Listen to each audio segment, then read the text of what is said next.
গোপন সূত্রে লালগোলায় বড় সড় সাফল্য পুলিশের। স্বামী স্ত্রীর কাছ থেকে 11.5 কেজির বেশি গাঁজা উদ্ধার।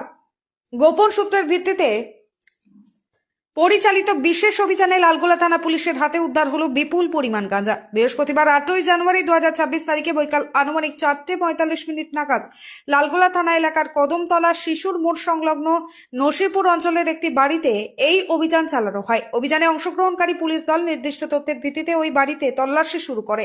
তল্লাশি চলাকালীন বাড়ির ভেতর থেকে মোট 11 কেজি 530 গ্রাম গাঁজা উদ্ধার হয়। ঘটনাস্থল থেকে পুলিশ 2 অভিযুক্তকে আটক করে। ধৃতরা হলেন কদমতলা গ্রামের বাসিন্দা জেন্টু শেখ ও তার স্ত্রী মানুয়ারা বিবি। পুলিশের জিজ্ঞাসাবাদে জানা যায়, উদ্ধার হওয়া গাঁজা অবৈধভাবে মজুত করে পাচারের পরিকল্পনা ছিল। প্রাপ্ত আলামতের ভিত্তিতে অভিযুক্ত স্বামী স্ত্রীর বিরুদ্ধে এনডিপিএস আইনে মামলা রুজু করা হয়েছে। পুলিশ সূত্রে আরও জানা গিয়েছে, এই চক্রের সঙ্গে আর কেউ যুক্ত রয়েছে কিনা তা খতিয়ে দেখা হচ্ছে। তদন্তের স্বার্থে ধৃতদের 8 দিনের পুলিশ রিমান্ড চেয়ে আদালতে পেশ করা হবে।